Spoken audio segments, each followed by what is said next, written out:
Cooking a burger at Chili's used to look like this.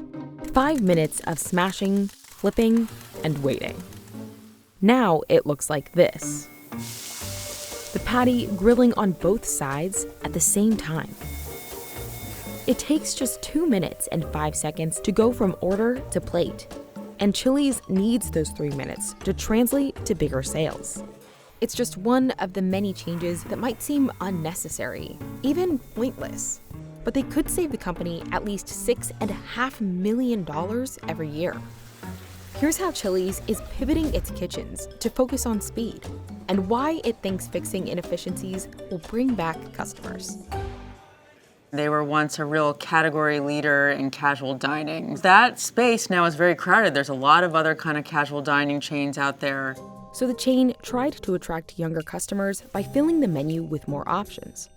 But a big menu is really hard to manage. You have to keep a lot of ingredients in your kitchens. You have to train your workers. So the restaurant reduced the menu by almost 20%, going from 92 items to 73.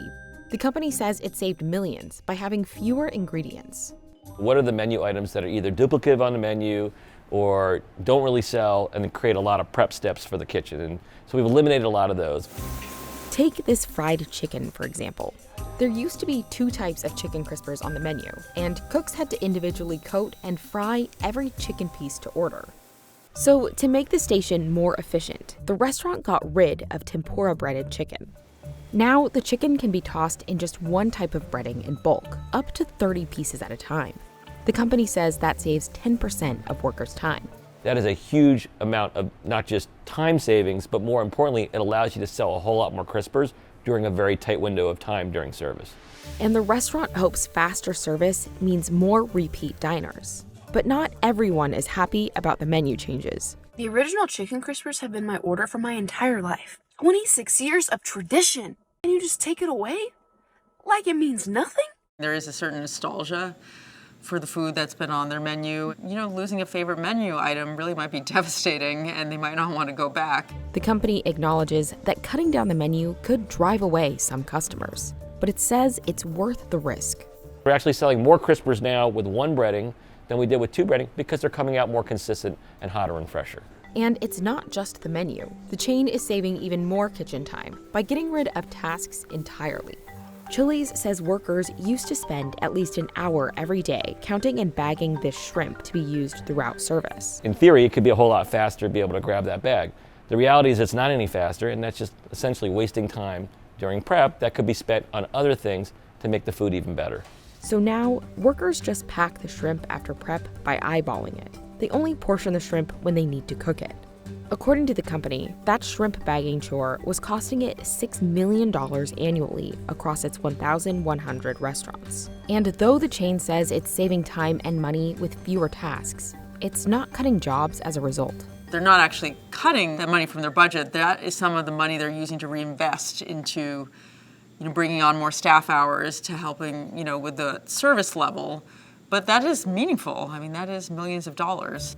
And it's not just the shrimp bagging getting the axe. The company has also stopped serving fries in baskets it says workers were washing 40 million times a year.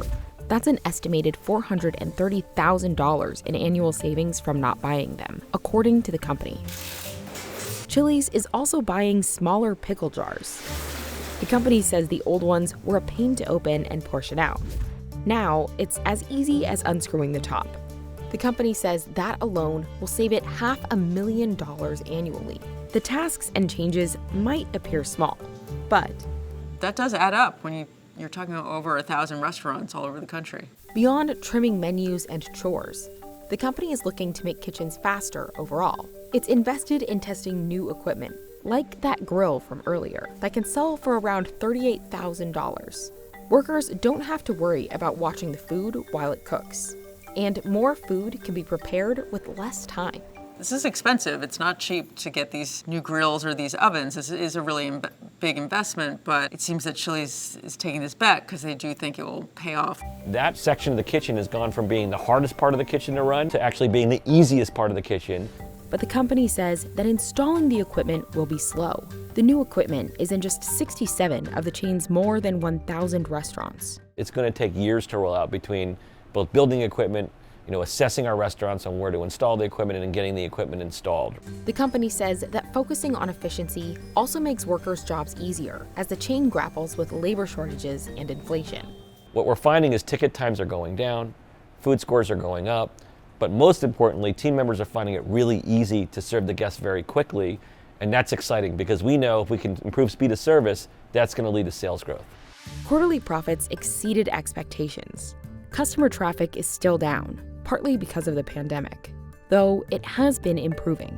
And Chili's has been lagging in sales compared to some of its rivals, like Applebee's and Texas Roadhouse. Other competitors are looking to improve kitchen efficiency and customer value too. Some of these vintage legacy casual dining chains realize they have to change. They have to make sure they're delivering for guests in a way that keeps them coming. And one of the most important part of that is to have good service. And for Chili's, good service hinges on workers being able to do their jobs well. As long as we stay focused on those things, we're going to continue to see both improvements in metrics with customers as well as sustainable sales growth.